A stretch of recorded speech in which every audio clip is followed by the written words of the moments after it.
Hello guys, मेरा नाम मोहम्मद फैसल रशीद है और आप मेरा चैनल देख रहे हैं Faisal Rashid reaction. So guys, आज की वीडियो के अंदर हम एक ऐसे तारीखी मुल्क के बारे में बात करेंगे जिसका नाम है मिस्र। जी हाँ, आज हम मिस्र के बारे में बात करेंगे। उधर देखेंगे फ़िरौन का महल कैसा है और हज़रत मूसा अलैहिस्सलाम उधर कैसे आए और पूरी हिस्ट्री हम इस वीडियो के अंदर देखेंगे। मिस्र के बहुत ही ज़्यादा अमेजिंग फैक्ट इस वीडियो के अंदर हम देखेंगे। अगर आप चैनल पर नए हैं तो चैनल को सब्सक्राइब कर लीजिएगा। इस वीडियो का ऑफिशियल चैनल का लिंक नीचे डिस्क्रिप्शन में लगाया हुआ है, आप जाके चेकआउट कर सकते हैं। सो गाइस, वीडियो शुरू करते हैं। अस्सलाम वालेकुम दोस्तों, आज हम आपको ऐसे मुस्लिम कंट्री की सैर करवाने जा रहे हैं जो सिर्फ कंट्री नहीं बल्कि तारीख की एक खुली किताब है, जहां बहुत से अंबिया कराम भी आए। जी हाँ, आज हम सैर करने जा रहे हैं मिस्र की। फ़िरौन के महल कैसे थे और हज़रत मूसा अलैहिस्सलाम किस जगह फ़िरौन के महल में पहुंचे। हज़रत यूसुफ अलैहिस्सलाम और जुलेखा का महल कहाँ है। मिस्र के लोग कैसी जिंदगी गुजारते हैं।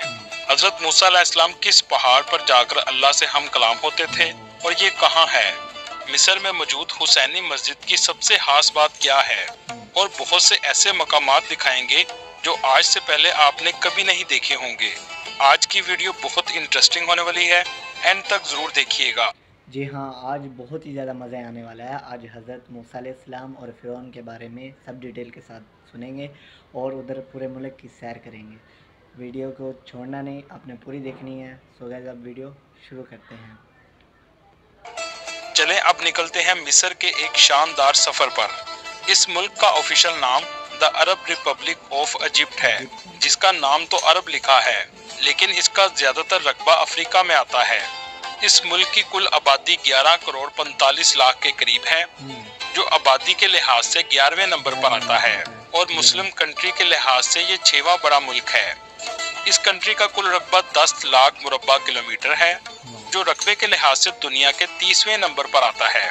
इस मुल्क के 40% लोग शहरों में रहते हैं और 60% लोग गाँव में आबाद हैं। मिस्र दुनिया के कदीम तरीन ममालिक में आता है, जिसकी तारीख हजारों साल पुरानी है।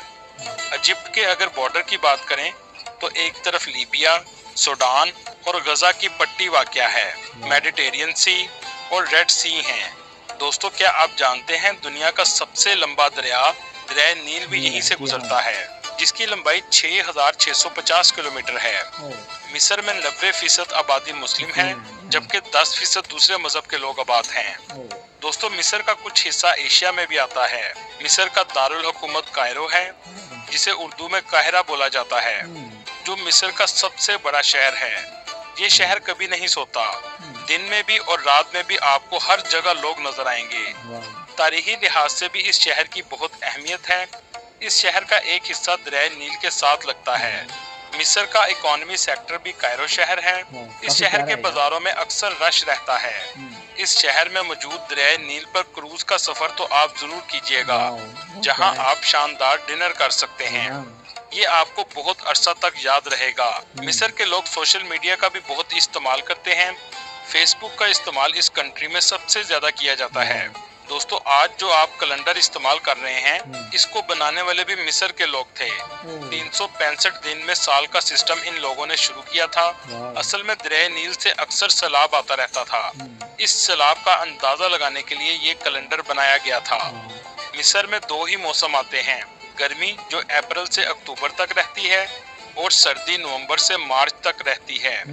इस कंट्री में बोली जाने वाली जुबान भी अरबी है, इसलिए आप जब भी इजिप्ट जाएं तो आपको अरबी जुबान आनी चाहिए, क्योंकि ये इंग्लिश बहुत कम जानते हैं। मिस्र के लोग बहुत खुश मिजाज होते हैं। आप इनसे सलाम करें तो ये खड़े होकर आपके सलाम का जवाब देंगे। यहाँ के लोग सैरो तफरी और खानों के शौकीन होते हैं। ये रात को अपनी फैमिली के साथ निकलते हैं और मुख्तलिफ रेस्टोरेंट्स पर खाने के लिए जाते हैं। फूड स्ट्रीट भी आपको हर जगह नजर आएंगी, जहाँ की खुशबू आपकी भूख में इजाफा कर देगी। मिस्र का स्ट्रीट फूड की तो बात ही अलग है। जो भी मिस्र जाता है खाए बगैर नहीं रह सकता। 2 से 3 प्याले कोशरी के तो आप आराम से खा जाएंगे। ये मिस्र का नेशनल फूड है। मिस्र के लोग दरिया नील के किनारे बैठकर खाना खाते हैं और ठंडी हवा का साथ मजा लेते हैं।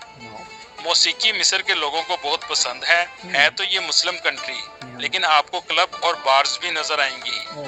काहिरा शहर में आपको इस्लाम की दूसरी कदीम तरीन यूनिवर्सिटी भी मिलेगी, जो 972 में फातमी एम्पायर के दौर में बनाई गई थी, जिसका नाम जामियातुल अल अज़हर है। उस दौर में उस्तादा की तनख्वाहें बादशाह देता था और स्टूडेंट्स से फीस नहीं ली जाती थी। ये रिवाज आज तक कायम है। काहिरा शहर के कदीम इलाके में मुकद्दस हस्तियों के मज़ार भी मौजूद हैं। ये मज़ार आम तौर पर एक स्ट्रीट में मौजूद हैं, जिसे शाहराए अशरफिया कहते हैं। यहाँ रसूल करीम सल्लल्लाहु अलैहि वसल्लम की फूफी सैयदा आतिका, सैयदा सकीना और सैयदा सफीना रज़ी अल्लाह ताला अन्हा और इमाम शाफी रहमतुल्लाह अलैह का मज़ार भी मौजूद हैं। इसके अलावा हुसैनी मस्जिद भी मौजूद है, जो अंदर से देखने में काबिल दीद है। मिस्र के लोगों का मानना है कि हजरत इमाम हुसैन रज़ी अल्लाह ताला अन्हु का सर मुबारक भी इसी जगह दफन है। ज्यादातर लोग यही जानते हैं कि आपका मज़ार इराक में है, लेकिन मिस्र के लोगों का कहना है सर मुबारक काहिरा में दफन है। अल्लाह की करोड़ों रहमतें इमाम हुसैन रज़ी अल्लाह ताला अन्हु पर।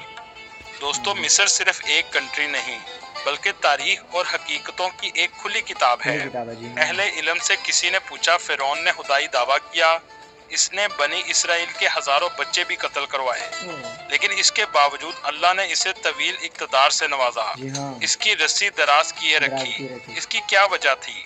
वो बुजुर्ग मुस्कुराए और जवाब दिया, फिरौन इंसाफ करता था। ये मुख्तसर सा जवाब इस जमीन की सबसे बड़ी सच्चाई है।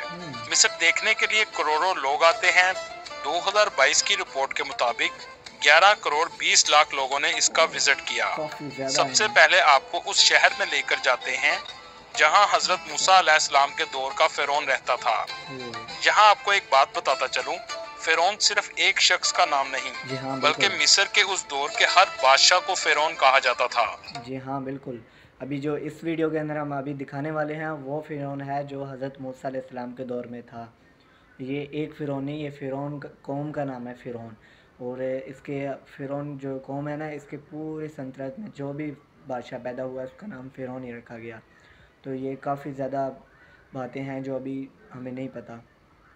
इस शहर का नाम लक्सोर है, जो काहिरा से 614 किलोमीटर के फासले पर वाक़या है। इस शहर के पास से भी दरियाए नील गुजरता है। इस शहर की आबादी 13 लाख के करीब है।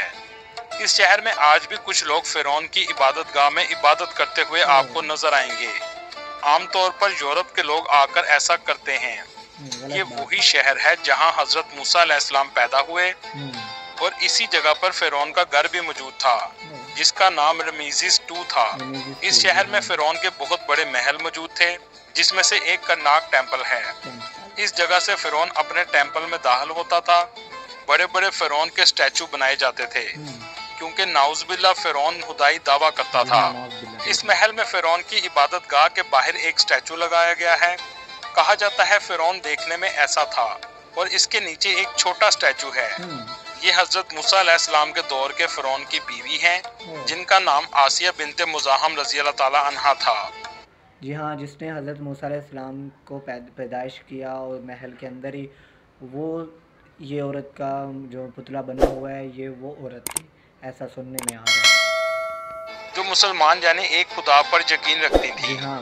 ये वही औरत थी जिनके पास मूसा अलैहिस्सलाम ने परवरिश पाई थी। इनकी दीवारों पर आपको सबसे ज्यादा नक्शो नगार मिलेंगे। इनकी जुबान में लिखे गए लफ्ज ज्यादातर तस्वीरों की शक्ल में होते थे।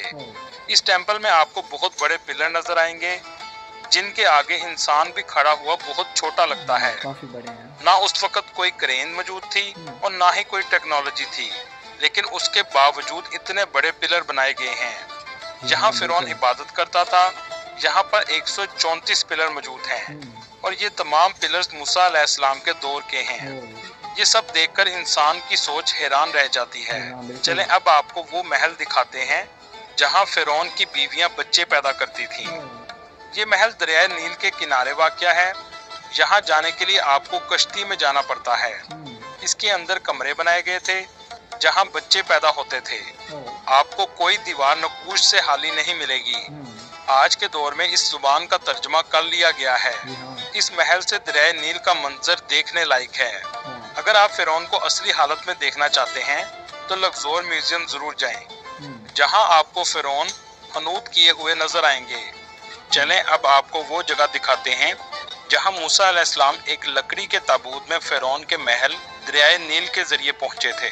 ये वही जगह है जहां फिरौन और इसकी बीवी आसिया बैठे थे और इसी महल में आपने अपनी जिंदगी का इब्तदाई हिस्सा गुजारा और फिरौन के महल में परवरिश पाई। कुरान पाक में भी आया है कि फिरौन का महल दरियाए नील के बिल्कुल साथ था। ये महल भी करनाक टेम्पल के पास है।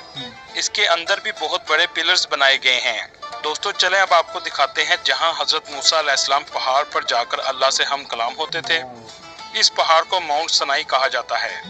इसके अलावा इसे जबल मूसा और जबल तूर भी कहते हैं। ये जगह मुसलमानों के लिए, ईसाइयों के लिए और यहूदियों के लिए बहुत अहमियत रखती है। दोस्तों हजरत यूसुफ अलैहिस्सलाम का दौर भी मिस्र में ही गुजरा है। कायरो शहर में हजरत यूसुफ अलैहिस्सलाम के भाइयों और बहनों की कब्रें भी मौजूद हैं, जहां एक मकबरा बनाया गया है। इसी जगह हजरत यूसुफ अलैहिस्सलाम के भाई बिन्यामीन की कब्र भी मौजूद है। लेकिन ये बात किस हद तक सच है अल्लाह बेहतर जानता है। ये एक कदीम कब्रिस्तान है। यहाँ से 30 किलोमीटर दूर आपको जुलेहा का महल भी मिलेगा। ये वो जगह है जहाँ अजीज़े मिस्र का महल था। आप इसे जुलेहा का महल भी कह सकते हैं। कुछ आसार बाकी हैं, ज्यादा महल का हिस्सा मिट्टी के अंदर दब चुका है। हजरत यूसुफ अलैहिस्सलाम भी यहाँ रहा करते थे। आज भी इस गांव का नाम अजीजिया है, मतलब अजीज़े मिस्र का गांव। उस वक़्त के बादशाह एहराम मिस्र बनाते थे, जिसे आज के दौर में अजूबा भी कहा गया है। इसे अजूबा इसलिए भी कहा जाता है कि इसको जिस दौर में बनाया गया था उस वक़्त ना टेक्नोलॉजी थी और ना मशीनरी थी, लेकिन बुर्ज खलीफा से भी ज्यादा वजनी इमारत बनाई गई जो आज भी खड़ी है। जी हाँ, उस वक्त कोई इतनी मशीनरी नहीं थी और कुछ भी इतनी ज़्यादा टेक्नोलॉजी नहीं थी, फिर भी इतने बड़े बड़े उन्होंने टेंपल बनाए। ये बंदे की सोच ख़त्म हो जाती है यहाँ पे आके। पता नहीं वो कितने कद वाले बंदे होंगे, कितने बड़े होंगे, ये अल्लाह ही जानता है। पता नहीं उन्होंने बनाए कैसे, इतनी टेक्नोलॉजी उन्होंने कहाँ से लेके आए। इस दौर में भी ये बनाना इम्पॉसिबल, बहुत ही ज़्यादा मुश्किल है, बहुत ही ज़्यादा मुश्किल है ये बनाने। सिर्फ बनाई ही नहीं गई, कहा जाता है इनकी सिमत और साइज में 1 इंच का भी फर्क नहीं है। इन सब एहराम मिस्र में से पिरामिड ऑफ गिजा सबसे ज्यादा फेमस हैं। लोग सबसे ज्यादा इन्हें देखने आते हैं। इस जगह 3 एहराम मिस्र मौजूद हैं, एक सबसे बड़ा, छोटा और सबसे छोटा। आप जब भी जाएं तो टांगा या ऊंट पर आएं, वरना आपको बहुत ज्यादा चलना पड़ेगा। चलें अब आपको अंदर से दिखाते हैं इसके अंदर क्या है। अंदर आपको बहुत सी सीढ़ियां चढ़ना पड़ेंगी। यहाँ आपको बहुत से फ्री गाइड भी मिलेंगे, लेकिन ये ज्यादातर स्कैम होते हैं। आपने अपनी समझबूझ के साथ चलना है। अगर आपको सांस का मसला है तो आपको अंदर नहीं जाना चाहिए। इसके अंदर फिरौन की मम्मी रखी जाती थी और इसके साथ सोना, चांदी और इसके मुलाजम भी दफन किए जाते थे, क्योंकि इनका मानना था कि मरने के बाद हम दोबारा इसी बादशाहत के साथ उठेंगे। मिस्र में तारीखी मकामात बहुत ज्यादा हैं, इसी वजह से टूरिस्ट सबसे ज्यादा आते हैं। जदीद मिस्र का आगाज 1922 में हुआ। अगर जुग्राफियाई लिहाज से देखा जाए तो मिस्र की अहमियत बहुत ज्यादा है, क्योंकि दुनिया की तजारत का एक अहम रास्ता मिस्र के पास से गुजरता है, जिसका नाम स्विस कनाल है। ये कनाल 150 साल पहले बनाई गई थी, जो 193 किलोमीटर तवील और 205 मीटर चौड़ी है। एक रिपोर्ट के मुताबिक आलमी तजारत का 12% हिस्सा इसी जगह से गुजरता है। 1967 तक गजा की पट्टी पर कंट्रोल मिस्र का था। 1978 में अनवर सादात मिस्र के पहले अरब रहनुमा बने, जिन्होंने इसराइल को तस्लीम कर लिया और गजा से अपना कंट्रोल छोड़ दिया। मिस्र की जीडीपी 476 बिलियन डॉलर है और यहाँ के लोगों की सालाना आमदनी $14,600 है। ये कंट्री ज्यादा अमीर नहीं है और 35% लोग गुर्बत की लकीर से नीचे जिंदगी गुजारते हैं। एक रिपोर्ट के मुताबिक 700 पाकिस्तानी भी इस मुल्क में आबाद हैं और इंडियन की तादाद 3,600 के करीब है। इस कंट्री में इस्तेमाल होने वाली करेंसी इजिप्शियन पाउंड है, जो पाकिस्तानी 6 रुपए के बराबर और इंडियन 2 रुपए के बराबर है। कायरो और लक्सोर के अलावा आप अलेक्जेंड्रिया का भी विजिट कर सकते हैं, जो सिकंदर आजम के नाम से फेमस है। सिकंदर आजम के दौर के बाद आखिरी मलिका क्लेओपेट्रा भी अलेक्जेंड्रिया में पैदा हुई थी। आज भी इसके आसार मौजूद हैं। अगर बात की जाए यहाँ पर जाने के खर्चे की, तो ये मुल्क ज्यादा महंगा नहीं है। 20 से $25 में एक रात का होटल आसानी से मिल जाता है और पाकिस्तान से इस कंट्री की फ्लाइट तकरीबन 1,80,000 के करीब है। इसी तरह खाना पीना भी सस्ता है। पूरे दिन का खाना 10 से 15 डॉलर में हो जाता है। अगर बात करें इसके वीज़े की तो 60 से 70 डॉलर का वीज़ा आसानी से लग जाता है। अगर आप तारीख और हिस्ट्री को पसंद करते हैं तो ये कंट्री आपके लिए बेस्ट है। दोस्तों ये थी आज की हमारी इंफॉर्मेटिव और दिलचस्प वीडियो। सो गाइस हमने वीडियो देखी, वीडियो के अंदर हमने ना बहुत ही ज़्यादा मज़ा आया। जी हाँ, आज हमने फिरौन का महल देखा और भी बहुत ही कुछ उधर देखा। जी हाँ, उधर महंगाई भी इतनी ज़्यादा नहीं है और फिरौन के महल और भी बहुत ही ज़्यादा टेंपल देखे, उधर का माहौल देखा तो मेरी आंखें जो हैं दंग रह गई। जी हाँ बिल्कुल, वो बहुत ही ज़्यादा अजूबा है एक किस्म का। जी हाँ, वो बहुत ही ज़्यादा तारीखी है।